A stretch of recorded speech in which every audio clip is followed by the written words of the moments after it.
जी ने क्या कहा उसके बारे में मैं नहीं कहना चाहता हूँ, लेकिन भारतीय जनता पार्टी जब कभी भी समीक्षा करेगी तो भारतीय जनता पार्टी और उनके तमाम धार्मिक लोग, और मैं तो कहूँगा कि इस देश के तमाम वो लोग जो धार्मिक कार्यों से जुड़े लोग हैं, वो कम से कम उत्तर प्रदेश के मुख्यमंत्री और जो कुंभ संपन्न हुआ उसकी समीक्षा जरूर करें।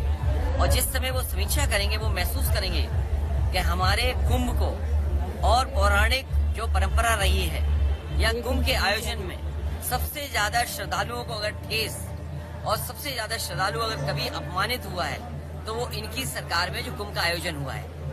कुंभ में जितने भी श्रद्धालु आए उन्हें भरोसा बढ़ा और तब भरोसा बढ़ा जब मुख्यमंत्री जी ने ये कहा कि कुंभ में हमने 100 करोड़ लोगों की तैयारी की है। और उसके बाद लगातार जिस तरीके से बड़े बड़े वीआईपी लोग आए, देश के प्रधानमंत्री जी ने स्नान किया, राष्ट्रपति जी ने स्नान किया, कोई भी ऐसा नहीं बचा होगा। खासकर भारतीय जनता पार्टी की अलग बात है कि अभी भी भारतीय जनता पार्टी में बहुत सारे लोग बचे हैं जो स्नान करने नहीं पहुंचे हैं, लेकिन बड़े पैमाने पे लोग आए। और जब लोगों ने देखा कि निमंत्रण बड़े बड़े लोगों को जा रहा है, प्रतिष्ठित लोगों को जा रहा है, संपन्न लोगों को जा रहा है, तो लोगों का भरोसा बढ़ा और भरोसे के साथ लोग कुंभ के स्नान के लिए आए।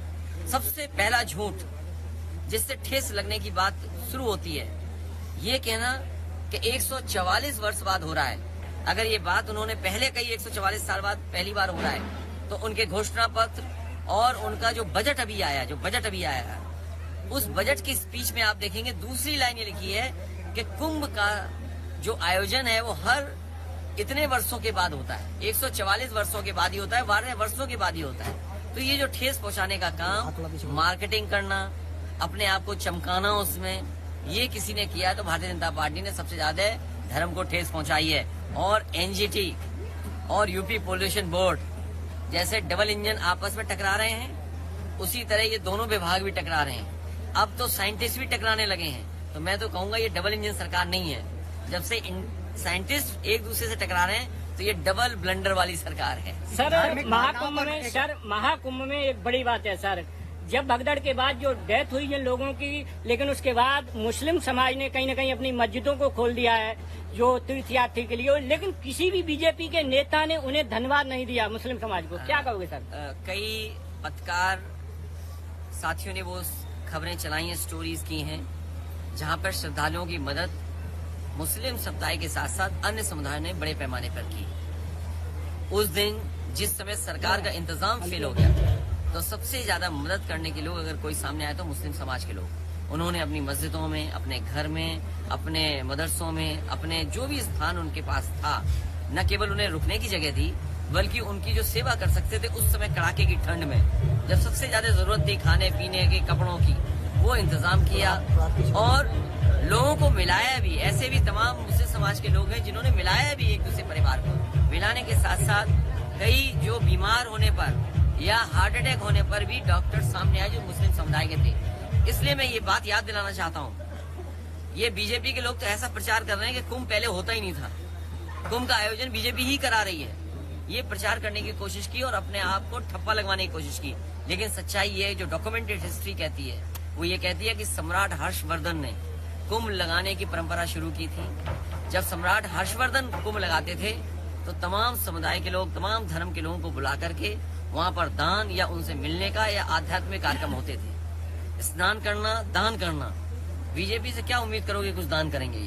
ये दान नहीं करेंगे, ये आपसे सब कुछ छीन लेंगे।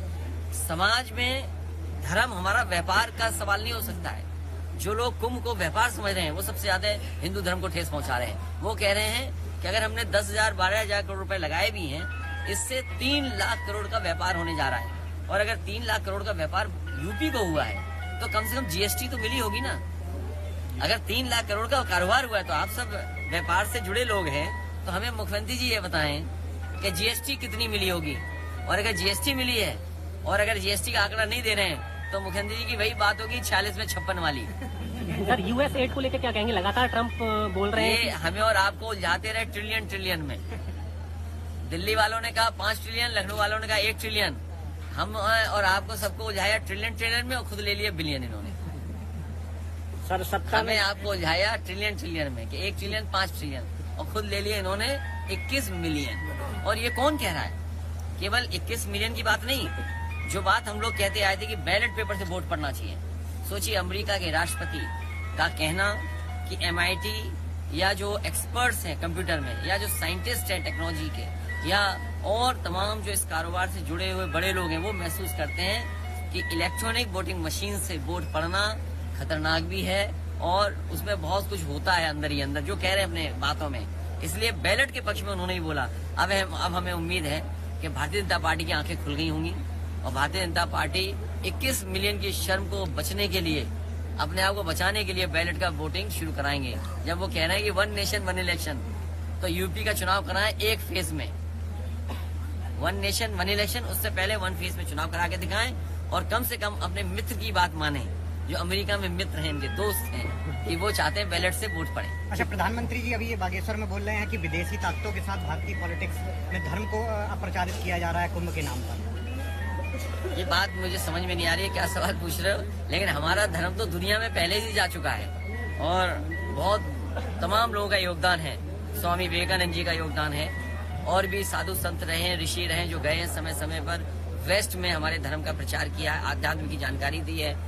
कई विदेश के लोग भी भारत आकर के आध्यात्म में और किस तरह ऋषि मुनि उनको रास्ता दिखा सकते हैं, वो भी रास्ता दिखाया है। यहाँ पर बड़े बड़े लोग आए हैं। और देखिए, हमारा धर्म को राजनीति में, और राजनीति जो ज्यादा इसमें शामिल कर रहे हैं, वो भारतीय जनता पार्टी के लोग। सर, सत्ता में वापसी 2027 में आपकी हुई तो क्या कन्या विद्याधन, बेरोजगारी भत्ता या? देखिए, उससे महत्वपूर्ण ये है कि भारतीय जनता पार्टी जिस पानी में डुबकी लगवा रहे हैं, स्नान करवा रहे हैं, उसकी रिपोर्ट ठीक नहीं आई है। कानपुर में होके आया हूँ, गंगा में पानी कम है। मुख्यमंत्री जी खुद गए थे यमुना के किनारे आज ही, उन्हें खुद पता होगा यमुना के पानी नहीं है। और ये तो सब